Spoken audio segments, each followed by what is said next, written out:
is Sarah Sloan, and you're listening to The Sarah Sloan Show.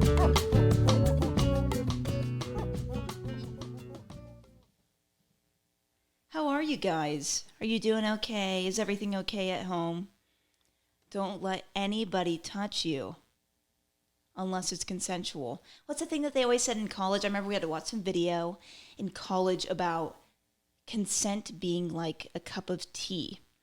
And you would only offer someone a cup of tea and give it to them if they were willing to accept it. So then if someone was like, here, have this cup of tea, and you're like, I really don't want this cup of tea, then that'd just be kind of awkward. And so then, of course, we know what it's correlating to. Sex. That is what it is, you know? And so sex has to be consensual is what they were saying. Now, if we were living under biblical principles, that wouldn't even be a thing. We would just know, hey, if we're married, we can have sex. If we're not married, we won't. But it kind of makes things confusing whenever you don't live in the ways that are considered biblical, you know? So that's something to think about. Wow, that was random. Am I right? Am I right? Podcasting is fun. I really enjoy podcasting.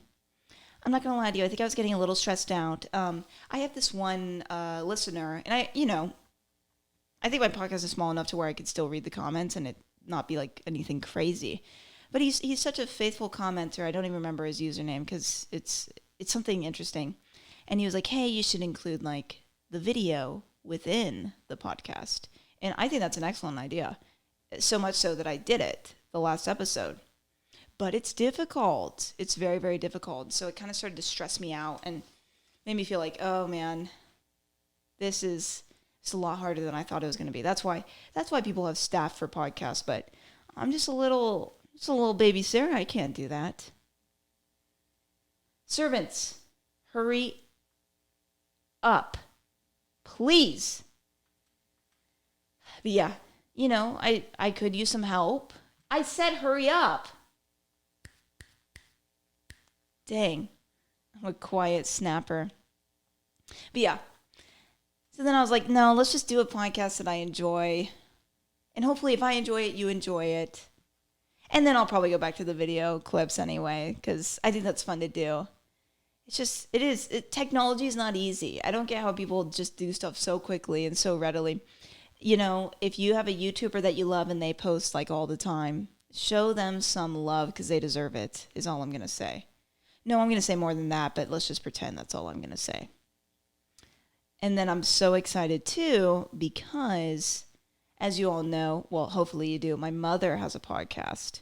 And it's a really good podcast. And she speaks in Spanish, but of course she's amazing at English. And she usually tries to talk about like biblical concepts, biblical study. And it's like really, really good. And she had taken a break, but now she's going to get back into it. So the title of the podcast, The Mariella Sloan Show. So you better listen to it if you want some Bible.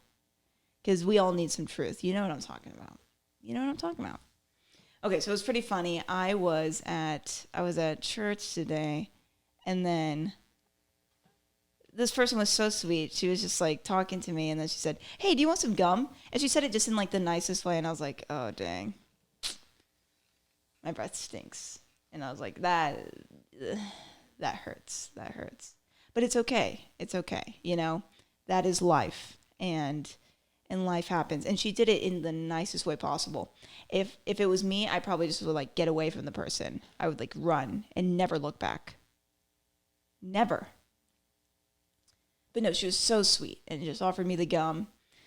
If I was to offer someone gum and their breath stunk, I would probably say that. I'd be like, your breath really stinks, so I'm offering you this gum for that very reason. Yeah, you know what a fart smells like? That's what your breath smells like. So here's some gum. Is that okay? I'm glad we understand each other. I'm glad we could work that out. It's important to me that you know. Okay, so I was recently on a podcast, and I'm just going to say right now, I didn't realize that being a guest on a podcast is actually like a lot harder than many would imagine.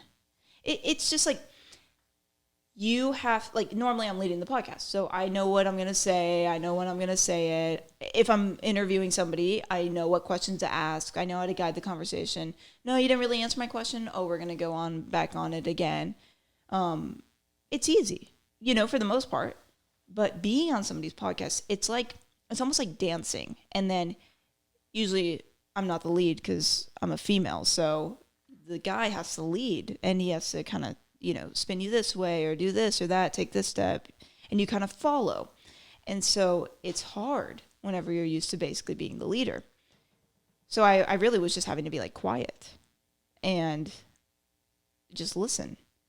And then if they needed to hear me speak, then they would ask me a question and then I would speak. It's just kind of different. It's just kind of weird. So that's another thing where I'm like, man, you see these big time comedians and maybe they just released a special or something. And so then they're having to kind of do the circuit.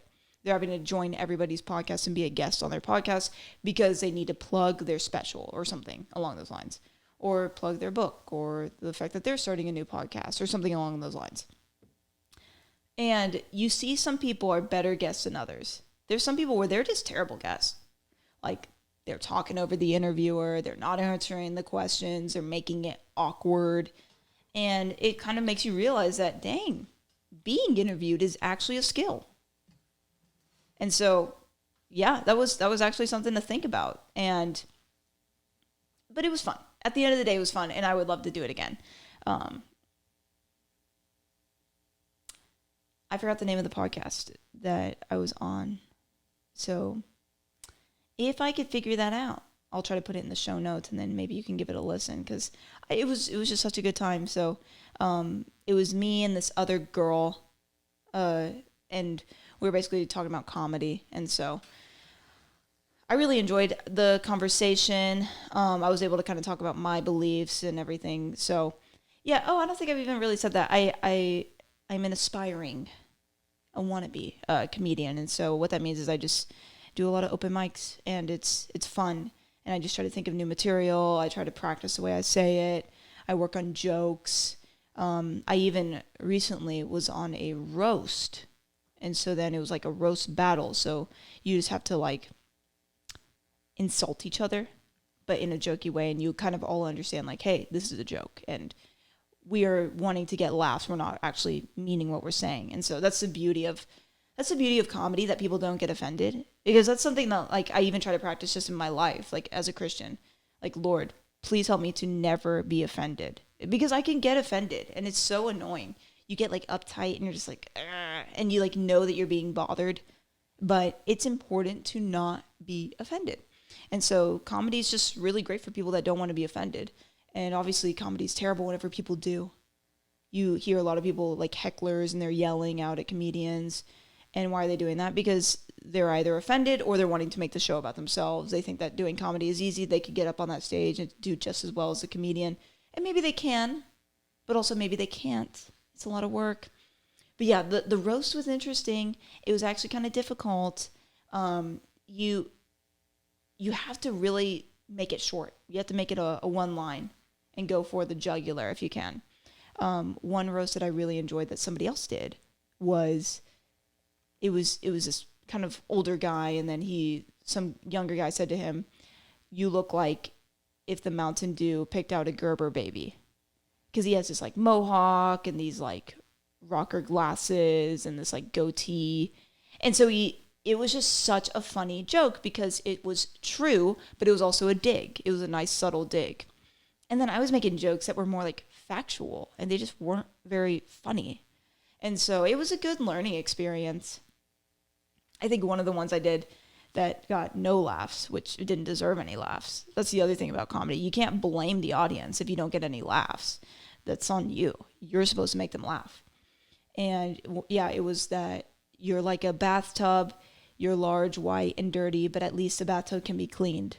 Nobody laughed. I can't blame them. So I got a long way to go. But it's fun. It's a learning process. It's okay. It's all good. But I won't lie to you. It does stink sometimes to get no laughs, because it's almost like you're taking a test and then you make an F. Like sometimes you make an A, sometimes you make a B, a C, a D, and then you make an F sometimes. And you're like, dang, I really didn't enjoy making an F on this test. It makes me feel dumb. It makes me feel inadequate. But you also have to just push past that pain and say, I will do better next time. And then what do they always say about like failure? Like you miss 100% of the shots you never take, like with basketball. Swish. Basketball is good. It's a good analogy. Yeah, with soccer, you could do the same thing. Hockey. But there's some sports I feel like you actually can't make that analogy with now that I'm really thinking about it. But comedy is a journey, and they always say with comedians, it takes about 10 years to get good at comedy. That's a long time. I've been doing it for like almost a year now. So I have a long way to go. But it's okay. It's okay. I'll live. And the goal is that I'll get better and that I can make a livelihood out of this. That's the goal. But how many people say that? Everybody's like, I want to be a comedian. I want to do this. And then how many actually end up doing it? There's not that many professional comedians. So. But man, whenever you're up on stage and you get a laugh, there's nothing better in the world. There's no better feeling. It's just so cool. It's such a cool feeling. Like, they understood my joke. They are laughing at me, but like not in a bad way. That sounds like bad. They are laughing at me though. But yeah, in a good, fun way. And so it's fun. It's a fun exercise. And then I would even say, like, this is just my opinion. I don't like things to be exclusive. I think everybody should try comedy, like, a few times and see if they like it. If nothing else, it helps you to kind of get over that fear of speaking in public, that fear of, like, seeing if you make people laugh. Like, really, all you'd have to do is, like, write 5 jokes down. Just think of 5 jokes. I think the one mistake a lot of people do whenever they're first trying comedy is they just go up there and try to tell like a long story that is like an actually very funny story, but they don't realize that whenever you go up on stage and tell a story, they want a punchline. They want a setup and a punchline, a setup and a punchline. And I don't even really do that all the time with my jokes, but they want a line to laugh at. And whenever you're like, yeah, so then he like looked at me and it was so crazy that he was looking at me. Like, no one knows what to do with that. They don't know to just like laugh in this moment. So it's like, okay, this is an interesting story, but I'm not laughing. I wanted to laugh. This is comedy. So yeah, I would say try to just come up with a few one-liners. Like, don't copy, but use other people's jokes as a template. If you're a beginner, which I am, and yeah, just kind of see where it takes you from there. And it could help you just become more relaxed, more comfortable with yourself, more confident. There's nothing wrong with it. I think it's a really good thing. And then, of course, there's the aspect of comedy being dirty. Because typically what you're doing in comedy is you're joking and you're trying to push the line. And you are trying to shock people a little bit. You are trying to offend a little bit, not in a bad way, but just like a little. You're pushing the line, the boundary. And so that means that somebody's not going to like what you say. Like, almost no matter what, somebody isn't going to like it. And it can help you to get over that as well. Like, really, like, not pleasing people, not being a people pleaser, but then also, like, understanding people. In order to make a joke that people don't like, you have to understand that people don't like it. So then you're observing people, you're taking more notice, you're becoming like a wiser person. So it's a journey, and if you ever want to, you should give it a try. Because I have no regrets now that I've been trying it. But the nature of it is that it is a dirty game. It is. A lot of people, like I said, because they want to shock and offend, they usually end up talking about things that just are inappropriate. And so they go too far. And some people like that. And then others are just like, okay, it's not my favorite. I don't really want to listen to that. Could you joke about anything else? And it's hard for people to do that. Some people, it's like they only want to joke about drugs. They only want to joke about sex. That's all they want to joke about. And it's just like, okay. There's many other things in the world to joke about. There's many other things that people find very funny. But there are some really good, clean comedians out there. And there's a demand for it, because if you're going to a show, if a comedian's coming to a town near you, and you want to, like, you have kids, you want to bring your kids to the show so they can laugh too. You can't do that with many comedians. But one of my favorites, her name is Angela Johnson, and she is so funny. She does this one about a nail salon. It's a nail salon joke, and so she's doing an impression of the lady giving her the what do you call it? A nail treatment? Let's see.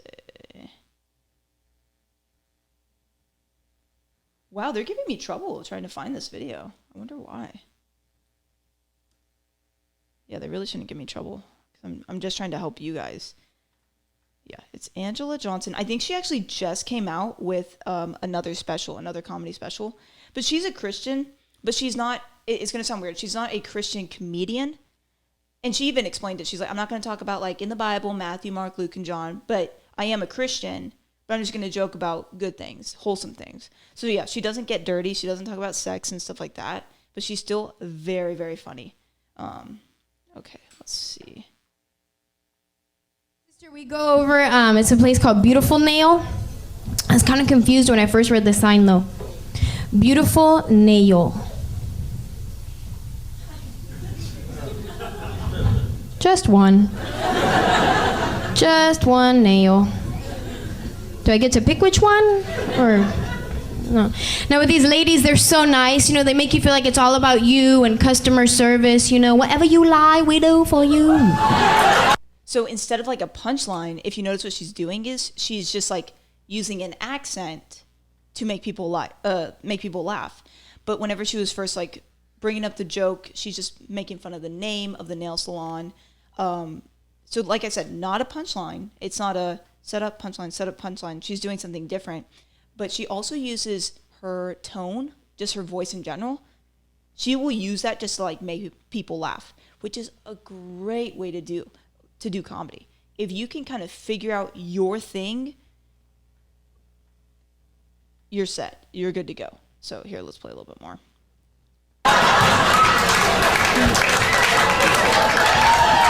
Really nice, yeah. As soon as I walk in, they greet me right away. Hi, honey, what you need today? Oh, can I get my nails done? Okay, honey, do you like pedicure too? No, just my nails. Honey, why you don't like? Pedicure, it may look nice, it's so sexy. So then the other thing you could say is, oh, could anybody do that joke? Could anybody do that voice? Because that could be seen as racist. Or what do they call it? A cultural appropriation. Like, you can't do somebody else's accent that isn't your own. That's offensive. Because it's almost like you're making them seem stupid or lesser than because you're doing their accent. Some people would argue, because she is Latina, Angela Johnson is Latina, she's allowed to do it somehow because she's not white. But if you were white, you can't do it because white people just need to speak in an American accent. Maybe sometimes they could be allowed to do a British accent or an Australian, but no more than that, or it's very offensive. But yeah, because she's Latina, it's safe. In my mind, no, throw that all out. You want to do an accent, do a freaking accent. It's not cultural appropriation. People have accents. People speak in different ways. And we are allowed to make fun of it, and we're allowed to copy it as much as we want. It's a free country, and that's not harassment. And if you don't like it, don't do comedy. Don't go to a comedy club. Don't be around a comedian. Don't listen to a comedian. And isolate yourself in your dumb little bubble. Hide yourself in your room and put your pillow over your head and cry every night. Because that's the life you want to live. You don't want any risk. You don't want anybody having any fun, doing anything. This joke is funny because she's pushing the boundary and she's copying someone's voice because she noticed it sounded funny. And it is funny. And guess what? They probably don't think it's funny because they're used to it. But whenever they hear us try to speak in their language, they probably think it's very funny because guess what? It is. So we can all make fun of each other and actually have a really great time and get along. It's better for you. Oh, all right, sure, then I'll get a pedicure too, thanks. Okay, honey, sit down. Number 6, my Ling, she do for you. Good job. Only $20, but that's okay, sit down. Oh, okay, thanks. So my Ling starts doing my nails right away. By the way, her American name is Tammy. Tammy. You have boyfriend? No,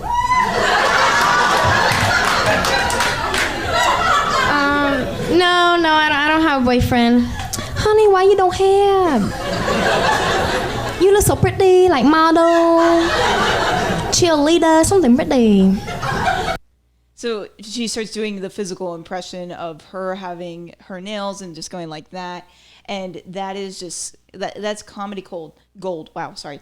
Now, this is not sexual. It's not about drugs. It's just, she went to a nail salon probably multiple times to get her nails done. She noticed that it was funny how these ladies would talk in this way, have a silly name for their business with one nail. It's just like literally not nails, one nail. And then also they ask her about her boyfriend. They pressure her into getting other services that she doesn't want. They're kind of judging her for not having a boyfriend. They're saying if your nails look better, you would, kind of a thing. So that is just such good comedy. She just observed these things and she thought about it. She stewed on it. And she could have said this stuff in many different ways. But she probably had to say it the first time and kind of say, no, the way I said that didn't really work. I could try this instead. Okay, I could do this instead. And then make it actually very funny. And so it's a refining process. You have to correct yourself over time. It's also helpful if you can have other comedians listen to your comedy and then say, hey, in this moment when you were about to say this, if you added this, if you also said this, that would make it 1,000 times funnier. And then you could do that instead and then just tell the joke that way. So you want to be able to accept correction from people that are actually funny, though. If they're not funny, don't accept correction from them because that's a bad idea. You want to be careful who you really are listening to. So you really have to get over yourself in it. Because no matter what, they always say comedy is meritocracy. If you're funny, you will do well. It doesn't matter what you look like, what you sound like. It doesn't matter who you know, who you don't know. If you can get on a stage and make people laugh, you will do well. But you could be the hottest guy on the planet, the hottest female on the planet. You could have the best personality in the world. You could be the kindest listener. You can have the most money. If you can't make people laugh in comedy, you will not do okay. You will not do well. Your career will flounder because people are there to laugh. I could be the kindest person in the world, but if I'm going to play football and I'm not the best football player in the world, I'm not going to be playing for the NFL. It's a meritocracy. That is the beauty of it. That is why comedy is so wonderful. Nobody can complain. Oh, I never got a fair shot. Oh, I was never... You can go anywhere to any club. I live in a very small town, and I'm even able to do it. So you can be in a small town. Now, if you go to a bigger city, then you can practice more. You can go more, especially in Austin, Texas, of course, because Joe Rogan has his comedy mothership club, and it's bouncing, doing very well. But yeah, Angela Johnson's a good one. But there's a lot that are famous, but they're not as appropriate. Like Dave Chappelle is probably like the number one most famous comedian. But his stuff is very, very sexual. So, it is what it is. And then I think everybody knows Jim Gaffigan. He's the guy that just like talks about Hot Pockets and how much food he loves. But yeah, no, I love it. I think it's a very, very interesting world. Okay, so let's go to the verse. It's going to be Proverbs 15:24. The way of life winds upward for the wise, that he may turn away from hell below. This verse really stuck out to me because we always think about the path of righteousness and the path of, wickedness or whatever you may want to call it. And you're standing and there's a fork in the road and you can go either way, and your life will be radically different based on which way you go. But I don't really like that, because what that means is they're at the same level. They're kind of on the same playing field. Instead, I like the way that this says the way of life winds upward. So you're going up, and then it's turning you away from hell below. So it's almost like if you're climbing a ladder and you're doing the right thing that God wants you to do, you're going up. And then if you do evil, you're going down. And heaven is up here, hell is down here. And, once you're at them, you're at them. You can't kind of change. So it makes it much more dramatic, right? Rather than going at the same level, wickedness, righteousness, like that, it's better to go up or down, up or down. And we can decide which way we want to go. Because God gives us that freedom of choice. That's why, Adam and Eve in the land, they had the one tree of evil, and don't partake of that, of good and evil. Sorry, you know what I mean. And don't partake of that. You can have everything else so. If they hadn't had that tree and that option to hurt God's heart, then how do you know that you're really loved? You can't force somebody to love you. They have to choose to love you. And that's what makes it a beautiful thing. Like if somebody's getting married to somebody, I am choosing to spend the rest of my life with you.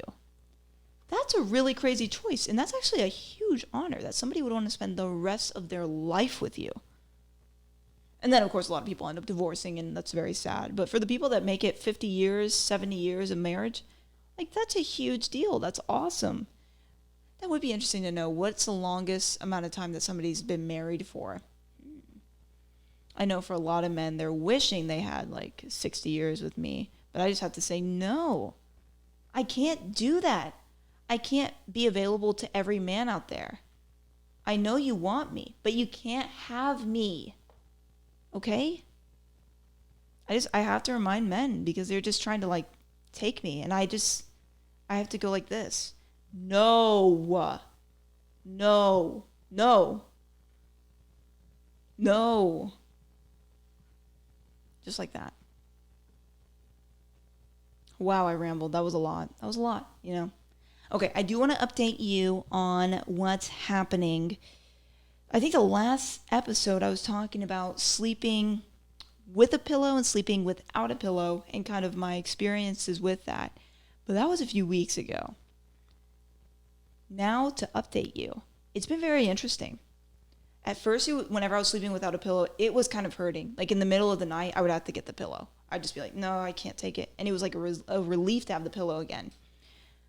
I would say this happened for about a week. And then after that, it started becoming very comfortable to sleep without a pillow. Very. And my mother she was doing the same thing. And she agreed. She said it's very comfortable now without a pillow. So now, for the past few weeks, I've been sleeping without a pillow. No, at no point do I put a pillow under my head. And I don't know. I kind of think this might be the way. Why do we have to have pillows? Why is that a thing? Our body is like this. So why do we need something like this? Why do we have to do that? And maybe there's some scientific reasoning that I don't know of, but I do want to know, what did cavemen do? And were they okay? Why do I need my head pushed forward? I just don't get why I need my head pushed forward. So until somebody who I can actually believe and who has some credibility tells me differently, I think I'm just going to stick with this, honestly. I found it to be extremely comfortable and, what's the word? Loving it? Well, that's 2 words. But McDonald's, I'm loving it. Okay, and then real quick, kind of just my thoughts about the presidential race, even though it's so far away. I just feel the overall consensus, the overall bit of what's happening. I feel like Republicans, more and more, I'm not saying all, but more and more are realizing, Trump really needs to do this next round. He needs to be president from 2024 to 2028. This is him. Or is it 2025 to 2029? I don't know. This is hurting my brain. Because it's always a year after, right? So if it's a race of 2020, but then you start in 2021, you know what I mean. This is hurting my brain now, and I barely even have one. But I just feel like people are starting to understand that this is Trump's.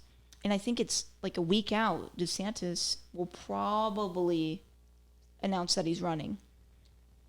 And I don't think this is a good idea at all. I think he really should reconsider. I don't think it's his time. I think a lot of people don't think it's his time. maybe he could do it in 4 years from now. Or maybe not at all.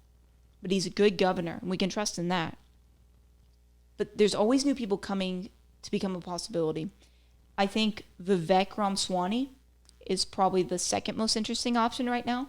And I think he's playing his cards so right, because his harshest attack on Trump is that Trump was what's the word? Like he used this word like a fire starter. Like, and we needed that. But now he's not a fire starter again because he's already done it.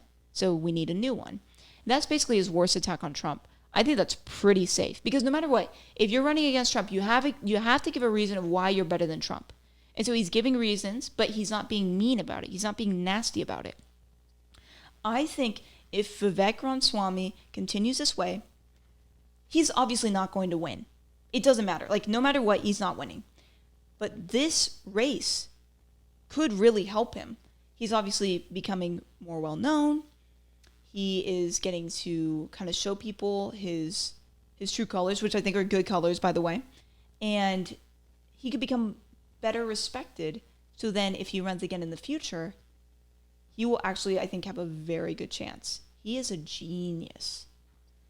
Now, of course, probably something will come out in the future where it's like, oh, maybe it wasn't a good thing to kind of say I like him right now. But still, no matter what, I do like him. I think he's very interesting, and he's very smart, and he has a lot of good ideas. And yeah, I'm allowed to kind of support him without fully supporting him. But yeah, Trump's my number one. He's my baby.